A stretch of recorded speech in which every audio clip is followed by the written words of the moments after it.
नमस्कार प्रिय स्टूडेंटों,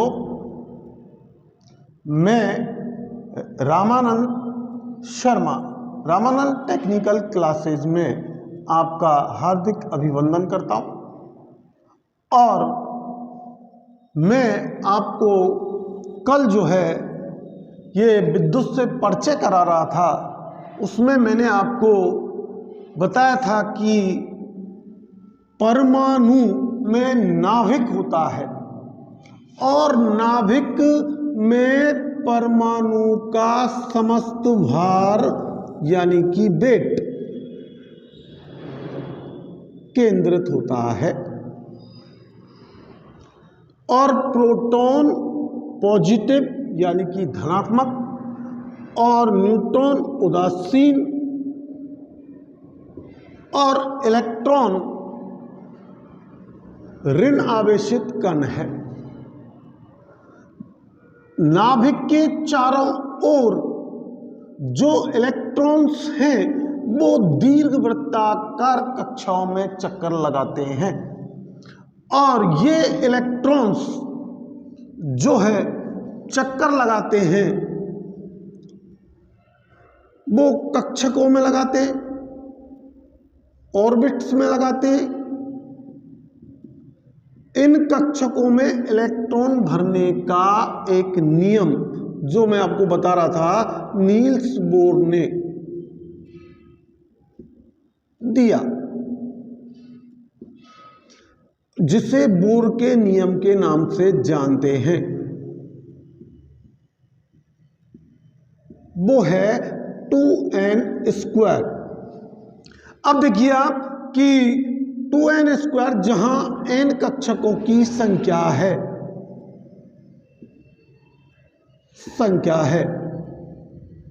लेकिन मैं आपसे यह पूछना चाह रहा हूं कि इलेक्ट्रॉन्स जो कक्षाओं में जाते हैं उनके आपको आपके साइंस के टीचर ने बताया होगा कि उप स्तर होते हैं, उपकक्ष होते हैं और ये उपकक्ष SPDF होते हैं। ये SPDF में आपको इलेक्ट्रॉन्स की संख्या निश्चित बता दी जाती है। जैसे S में 2 इलेक्ट्रॉन्स भरे जा सकते हैं, P में 6 इलेक्ट्रॉन्स भरे जा सकते हैं, D में 10 इलेक्ट्रॉन्स भरे जा सकते हैं, F में 14 इलेक्ट्रॉन्स भरे जा सकते हैं। लेकिन ये कैसे? इसके लिए भरने का एक नियम है, वो है 2l+1। तो यहाँ मैं थोड़ा सा आपको वैसे ही कंफर्मेशन कराना चाहता हूँ कि ये सही है या नहीं। 0 1 जहाँ l बराबर होता है 0 1 2 3, अगर 0 अपन l का मान रखें तो ये 0 हो जाएगा और इसमें +1 करेंगे तो 1 आएगा और 1 को 2 से गुना करेंगे तो मिलेगा आपको 2। अब कह सकते हैं हम कि S उपकक्ष में 2 इलेक्ट्रॉन्स आते हैं। अगर आप 1 को रखोगे तो 2 × 1 +1 यानी 3 हो जाएगा और 3 दूनी 6। इसी प्रकार आप कैलकुलेशन करके देखना कि D में 10 हैं या नहीं आते या F में 14 नहीं आते। ये मैंने सूत्र इसलिए रखा है कि असिस्टेंट लोको पायलट में ये 2 बार प्रश्न आ चुका है। उप स्तरों में इलेक्ट्रॉन्स भरने का सूत्र क्या है? तो ये तो हमने कक्षक और उपकक्षों की बात की, लेकिन अब हमें ये भी तो पता होना चाहिए कि कक्षकों में इलेक्ट्रॉन्स जो है वो भरने की परमाणु की प्रकृति कैसी होती है। तो परमाणु अपने कक्षक में इलेक्ट्रॉन्स तब तक भरता है जब तक कि उसका अष्टक पूरा ना हो जाए, यानी कि उनकी संख्या 8 ना हो जाए। अगर 8 संख्या हो जाती है अंतिम कोष में तो वो परमाणु उदासीन कहलाएगा। अगर मान लीजिए सपोज करें अपन कि जिनकी ऋणात्मक संयोजकता है तो उसका मतलब है वो ले सकते हैं। जैसे क्लोरीन की -1 संयोजकता है, इसके अंतिम कोष में 7 इलेक्ट्रॉन पाए जाते हैं तो एक इलेक्ट्रॉन लेकर के उदासीन हो जाएगा। इसी प्रकार आप देखते हैं कि सोडियम है, उसकी संयोजकता +1 है, तो सोडियम 1 इलेक्ट्रॉन दे सकता है। बाह्यतम कोष में इलेक्ट्रॉन की संख्या 1 है तो 1 इलेक्ट्रॉन दे करके ये उदासीन हो जाएगा और दोनों मिलकर के जैसे इनकी क्रिया भी कराई जाए तो NaCl यानी नमक बन जाएगा। तो आपने देखा कि इलेक्ट्रॉन्स की प्रवृत्ति क्या है। इलेक्ट्रॉन्स जो कक्षकों में किस प्रवृत्ति का पालन कर रहे हैं, अष्टक पूरा करने का। तो तब तक ये क्रियाएं चलती हैं। अब मैं पुनः आपको एक चीज पे लाना चाहता हूं कि नाभिक से जो कक्षाएं होती हैं वो बंध से बंधी होती हैं, बॉन्ड से बंधी होती हैं। बंध 3 प्रकार के होते हैं। आप जब केमिस्ट्री में जाओगे तो आपको बंध 3 प्रकार के मिलेंगे और इन तीनों प्रकार के बंधों की मैं डिटेल में व्याख्या आपको इलेक्ट्रॉनिक्स में करूंगा। फिलहाल मैं आपको नाम बता रहा हूं, सहसंयोजक बंध,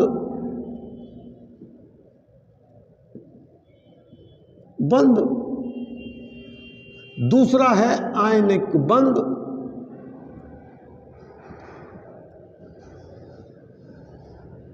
तीसरा है धात्विक बंध,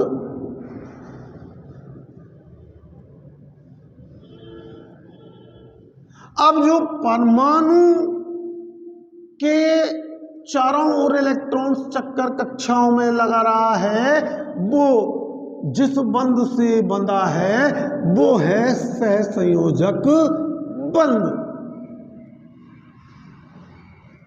अब देखिए ये सहसंयोजक बंध है। अब इनकी डेफिनेशन की अपन इलेक्ट्रॉनिक्स में पूरी चर्चा करेंगे। अब देखिए आगे की बात आती है कि यार इलेक्ट्रॉन्स अगर कक्षाओं में चक्कर लगा रहा है और एक बंध से बंधा हुआ है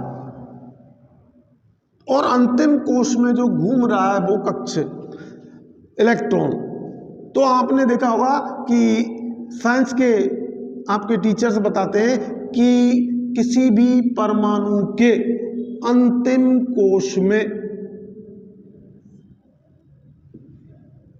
उपस्थित इलेक्ट्रॉन की संख्या उसकी संयोजकता यानी कि वैलेंसी कहलाती है। तो अब इससे देखो, यहां देखो फिर कि मैंने क्या कहा, परमाणु के बाह्यतम कोश में पाए जाने वाले इलेक्ट्रॉन की संख्या वैलेंसी कहलाती है यानी कि संयोजकता कहलाती है। तो एक बार फिर देखो कि सोडियम के बाह्यतम कोश में 1 इलेक्ट्रॉन है इसलिए उसकी संयोजकता +1 है। क्लोरीन में के परमाणु के अंतिम कक्ष में 7 इलेक्ट्रॉन है, 1 इलेक्ट्रॉन ले सकता है इसलिए ऋण 1 है। जबकि आप तो कहते हैं कि अंतिम कक्ष में 7 इलेक्ट्रॉन है तो 7 ही संयोजकता होनी चाहिए। तो वो प्रवृत्ति के कारण वो अपना अष्टक पूरा कर रहा है इसलिए वो लेगा, उसका उत्सर्जन इलेक्ट्रॉन का जहां होगा वहां से लेकर के और वो अपना अष्टक पूरा कर लेगा। तो अब ये बंधों से जिस प्रकार बंधे हुए तो अब इन बंधों को तोड़ने यानी इलेक्ट्रॉन्स का उत्सर्जन कराने, चूंकि हम जान रहे हैं कि मैंने आवेश प्रवाह की दर को आपको विद्युत धारा बताया था, फिर मैंने कहा आपसे ही कि 6.24 × 10⁻18 इलेक्ट्रॉन्स की जो संख्या है वो विद्युत धारा है।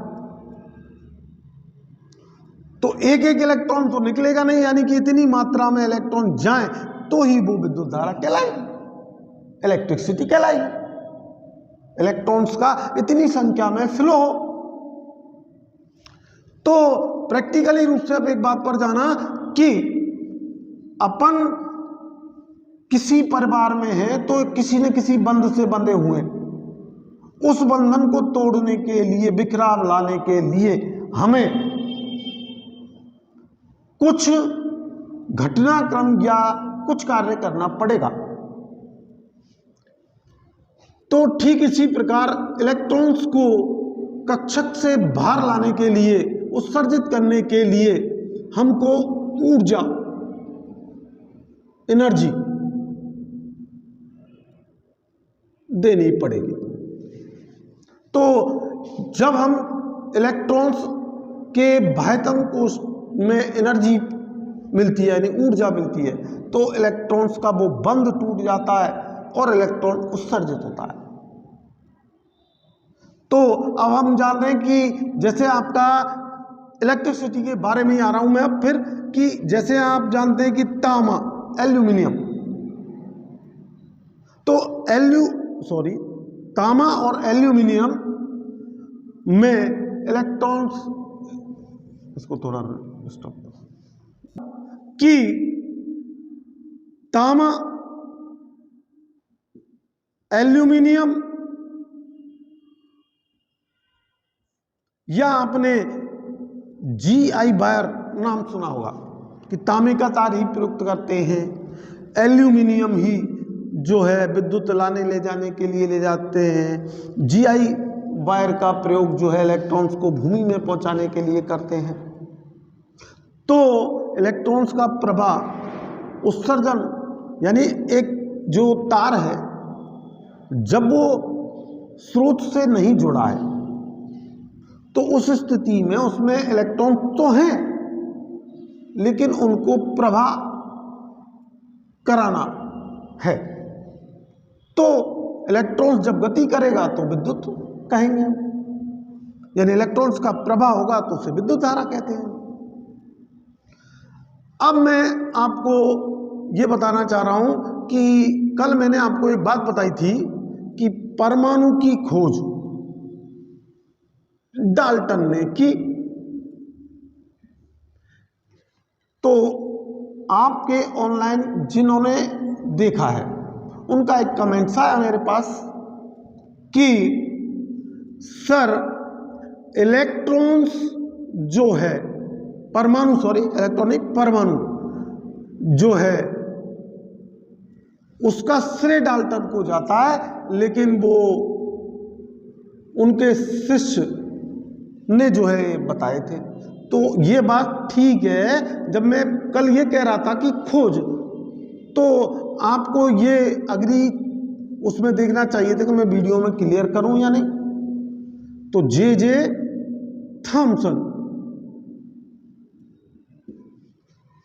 अब मैं यहां आ जाता हूं कि इलेक्ट्रॉन्स पर आवेश आपको पता ही है कि ऋणात्मक होता है, लेकिन ये मात्रा कितनी होती है, 1.6 × 10⁻⁻19 कूलाम।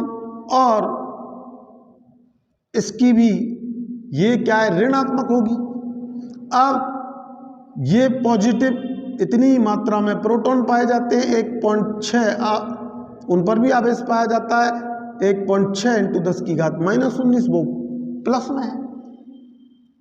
और न्यूट्रॉन तो उदासीन कण है, उस पर तो कोई आवेश ही नहीं होता। तो अब आगे की बात करते हैं कि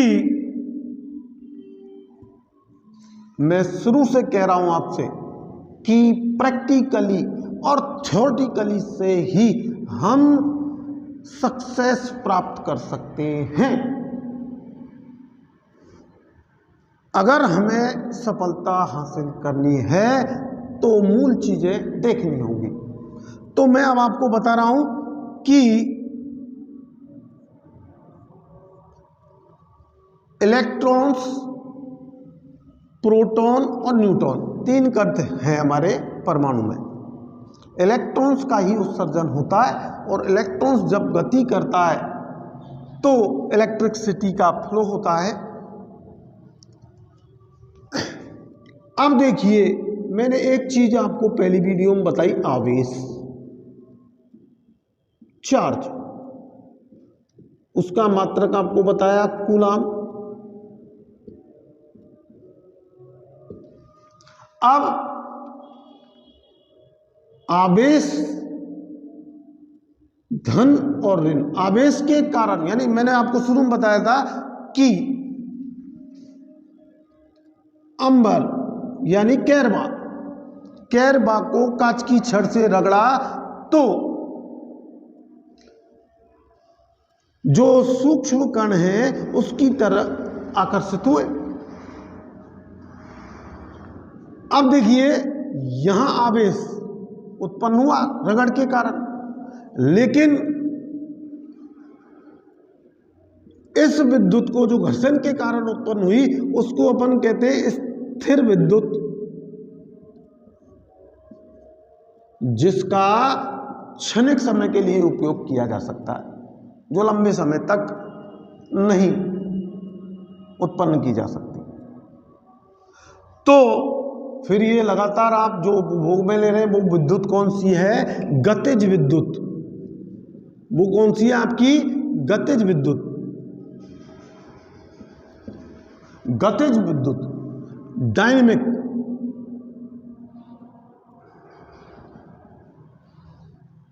अब देखिए, ये स्टैटिकली,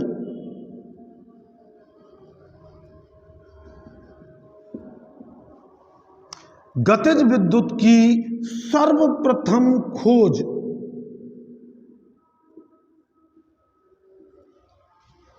वोल्टा नामक वैज्ञानिक ने की। उन्होंने एक कांच का आयताकार पात्र लिया और उसमें तनुगंधक का अम्ल यानी सल्फ्यूरिक अम्ल लिया और 2 छड़ डाली, एक तांबे की एक जस्ते की, और डालने के बाद वो तारों के माध्यम से उसने देखा कि बल्ब जला, यानी इलेक्ट्रॉन्स गति करके, छड़ों से गति करके और आए और बल्ब प्रकाशित हुआ, चलेमान हुआ। लेकिन ये उसने रासायनिक क्रिया के द्वारा किया था। ये उसने किसके द्वारा किया था? खोज जो की थी वो रासायनिक क्रिया के द्वारा की थी।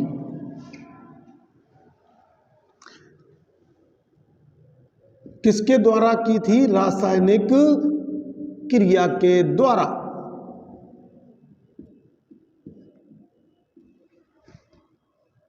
अब यहां से एक प्रश्न ये बन रहा है कि कांच का वह आयताकार पात्र जिसमें रासायनिक क्रियाएं संपन्न कराई जाती हैं क्या कहलाता है? तो ये 2009 में बिजली बोर्ड में पहला प्रश्न था जब कंपटीशन शुरू हुआ था। तो उसे कहा जाता है वोल्टा, और कई किताबों में आपको वोल्टाइक भी मिलेगा। तो रासायनिक क्रिया के फलस्वरूप भी हम विद्युत उत्पन्न करते हैं सेल बैटरियों में, तो वहां आप जो है वोल्टाइक सेल पढ़ोगे, वो इन्हीं के नाम पर है। अब देखिए, विद्युत गतिज हो गई, उत्पत्ति यानी खोज किसने की, यह बात हो गई। लेकिन विद्युत का जो है यानी गतिज विद्युत का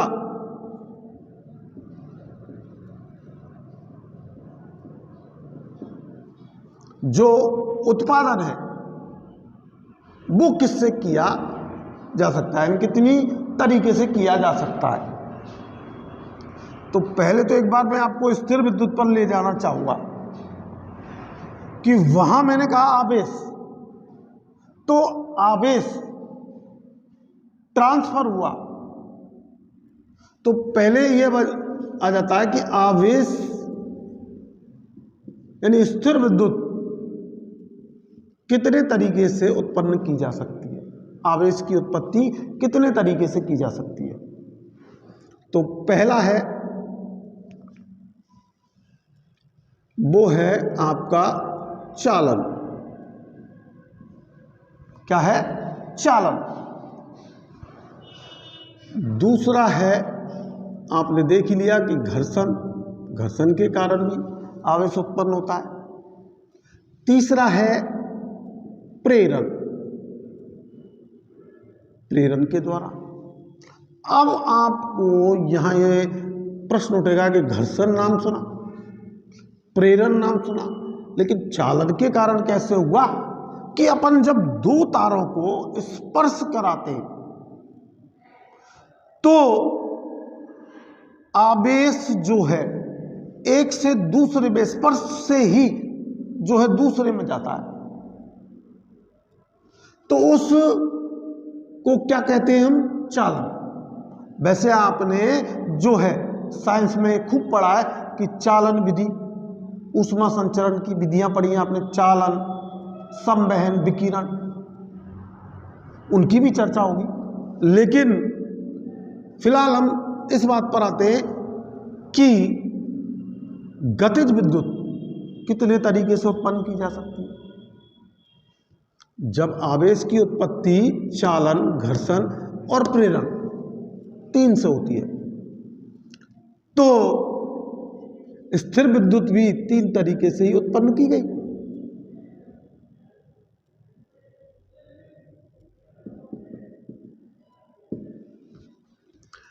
अब देखिए,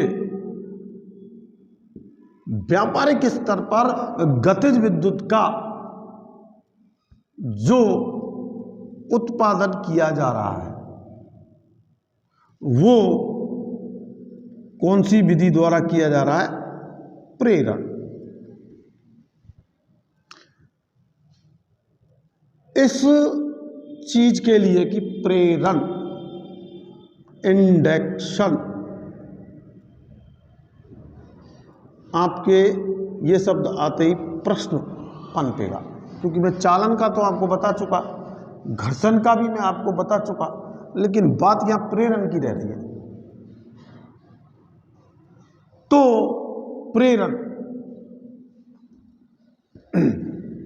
आप जब आवेश की स्थिति में दिखा दूं मैं प्रेरण कि आवेश जो है प्रेरणिक विधि से कैसे हस्तांतरित होता है। एक क्षण आवेशित है, उसके पास दूसरी क्षण लाते तो बिना वैद्युतिक मतलब बिना संपर्क के और आवेश संचरित हो जाता है। तो बिना संपर्क के अगर गया तो वो क्या हुआ? वहां गतिज स्थिर विद्युत का प्रेरण विधि। अब यहां तो प्रेरण गतिज विद्युत में